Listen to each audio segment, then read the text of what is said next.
Ed, what's your statement? Yeah, I have 5 good reasons why the number 36 should increase up there, why the Chinese model is not good for Africa. And if we apply the Paris Declaration principles, one is good governance. Chinese aid does not follow any good governance in many ways, because even where African countries themselves are not transparent with the aid they obtain from developed countries, the Chinese approach to providing aid is even less transparent. So that's one critical issue. The other issue is that if you look at Chinese aid to Africa, they are currently not providing any budget support. None of the countries that China provides aid to have budget support as one of the key principles that the Paris Declaration supports. I think that the second issue I want to say is that Chinese aid is also overwhelmingly tied and linked to Chinese business interests. If you look at the concessional loans that have been given to Africa, take the case of Sudan. 75% of the aid is tied to oil. 75% tied to the use of Chinese companies. 88% used for the purchase of raw materials and equipment from China. 62% is tied to Chinese inputs and labor. So it is not basically following the Paris Declaration principles of opening up the market and allowing open competition for the aid. At the moment, 92% of DAC countries have untied aid, but China's aid is too heavily tied. And it's also, you may argue, and I've seen in the literature that Chinese aid goes to all countries, but it doesn't go to all countries equally. Countries that are rich in natural resources get more of Chinese aid than the others, and the evidence is there. Now, the other issue also I wanted to bring up is that on the whole issue of good governance, for example, when the IMF on Angola, IMF decided not to, they decided to suspend $2 billion in aid to Angola, the Chinese came in and financed it with no conditions whatsoever, in a country where the governance structure is extremely poor. So you can imagine what is happening in Angola. Angola has one of the most expensive state-run systems in the world. The other issue, which at least a lot of people have been talking about with Chinese aid, is that Chinese aid is also compromising debt sustainability. If you take the case of Ghana, recently the government just signed a $3 billion investment, which is financed by the China Exim Bank. It's basically concessional loan to a country where the capacity to really implement projects around $2 billion in a short time is very limited. 65% of the contracts are going to Chinese firms. Now, the other issue also is that Chinese approach is that they are lone rangers. It's not harmonized with any of the countries. In other words, although China has subscribed to the Paris Declaration, they are not seen to be players. They are not actors in this area. So I think, in my view, if you're applying the Paris Declaration principles to the Chinese aid underperforms woefully. And I make the distinction between aid and development finance. On the development finance, the story is very different. But purely aid, applying the principles of the Paris Declaration, Chinese aid has underperformed. Great. Thanks very much for the very clear statement.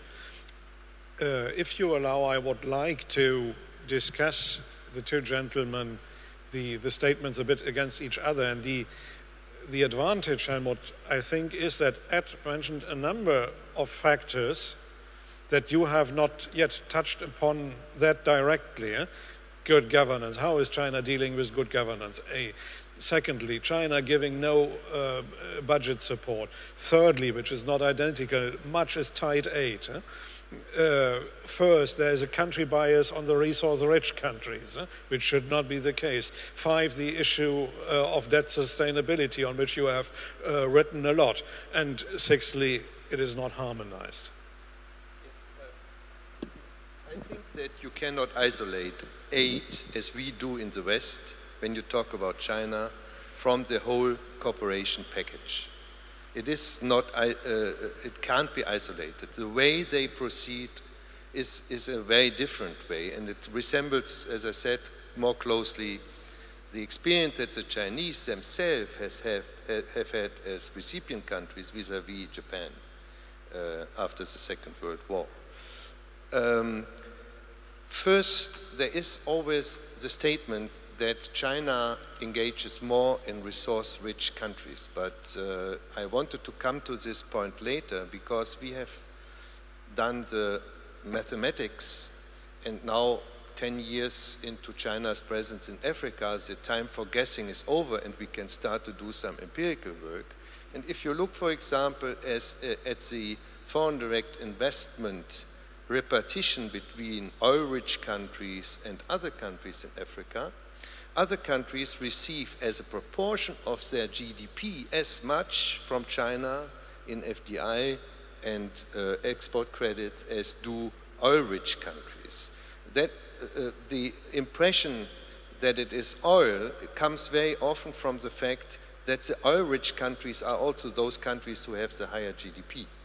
So, but you have to weight this either by population or by GDP to get an unbiased picture.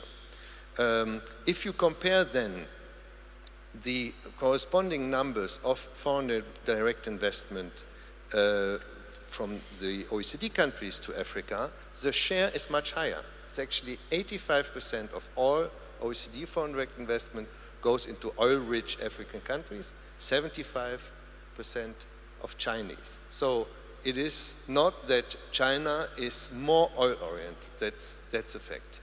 The fact that there is no budget support actually explains, and I will tell you later, that the World Bank governance indices, and that stands for the soft infrastructure that Justin has talked about, look much better in China-heavy countries than the change of these indicators, not the absolute level, but the change of these indicators from 2005 to 2009, than in Africa overall. We did, let me just talk about it now. We did a table for Bertelsmann recently when we looked into foreign direct investment in Africa.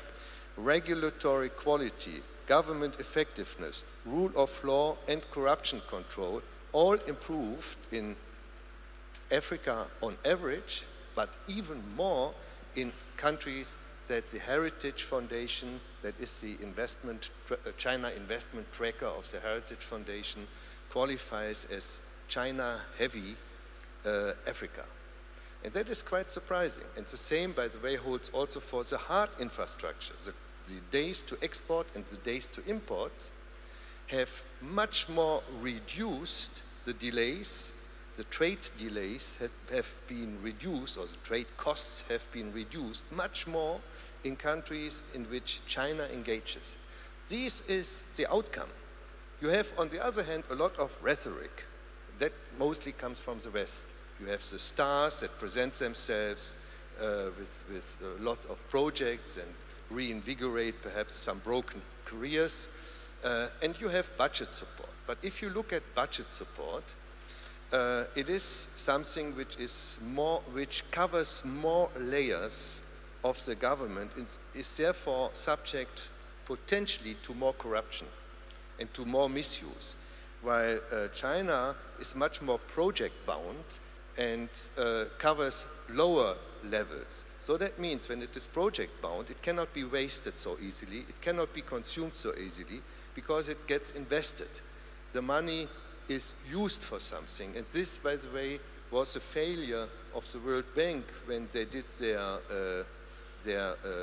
debt sustainability analysis never to look at what happens actually to the loans. How are these loans used? If you look today at the debt ratios in Africa, Europe would be very happy to have these debt ratios. They are all far below 50%, of course, thanks to Western debt relief initiatives in some cases. Not in those cases where China engages very much, because these cases were not beneficiary of the HIPIC initiatives. Did you want me to cover another point, Helmut? Although this is quite a load. Okay. I would rather like Ed to respond, especially on this. What is this Western model really doing on governance issues? A lot of rhetoric, as he said, giving budget support and rather encouraging corruption than limiting it. Is that what you want to support? But you can also obviously reply to the others, Yeah. on resource-rich country bias and so on, if you like. No, I think I started by making the distinction between aid in the strictest sense as defined by the Paris Declaration and development finance, which certainly I think China is doing a lot of very interesting and useful things in Africa. And in the short run, the impact can be high. But if you argue that the Chinese model, which is based on the experience with Japan, when China was beginning to develop, they basically sourced technology from Japan to upgrade their industries and so on.